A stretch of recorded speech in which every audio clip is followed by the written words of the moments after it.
But the other thing we have to consider is that's what OSHA wants. In the guidance that they issued on May 1st, they said N95 or better. They didn't say, oh, by the way, if you can't get an N95 here, you can use what CDC says, a KN95 or a level 3 with a face shield. They don't say that. Mm-hmm. And CDC has sort of limited enforcement, what do I want to say, abilities. It's through the state dental boards mostly. OSHA absolutely does. And now that OSHA's reclassified us as a high hazard and a very high hazard industry, if you will, excuse me, doing aerosol producing procedures, we got to be looking at those OSHA guidelines because, excuse me. Oh, allergies, not COVID. No, it's okay. I'll give you a second. So yeah, we'll go through some of the stuff today. I actually was able to find some really useful websites and good things on, yeah. OSHA's got lots of training videos and all kinds of good things to help us understand respiratory protection, but we need to be following those OSHA guidelines because otherwise there's liability to employers from not following those. Yeah. Okay. So, as of right now, the guideline is N95 or a KN95 with a 3-ply mask on top of it, or surgical mask with a face shield. Yes, a level 3 surgical mask.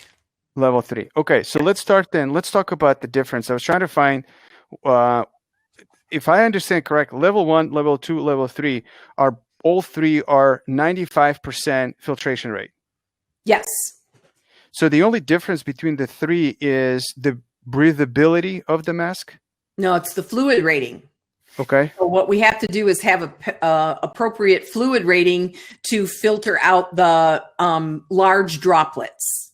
And the biggest difference between wearing a surgical mask and a respirator, an N95 respirator, is the seal. The surgical mask, when you put it on, has gaps around the sides and gaps around the top. And so it's going to filter the particle filtration and the fluid resistance between a level 3 and a KN95, that's not a fake, and an N95. That particle filtration is the same. It filters out 95% of particles at so many microns. I think it's 3 microns.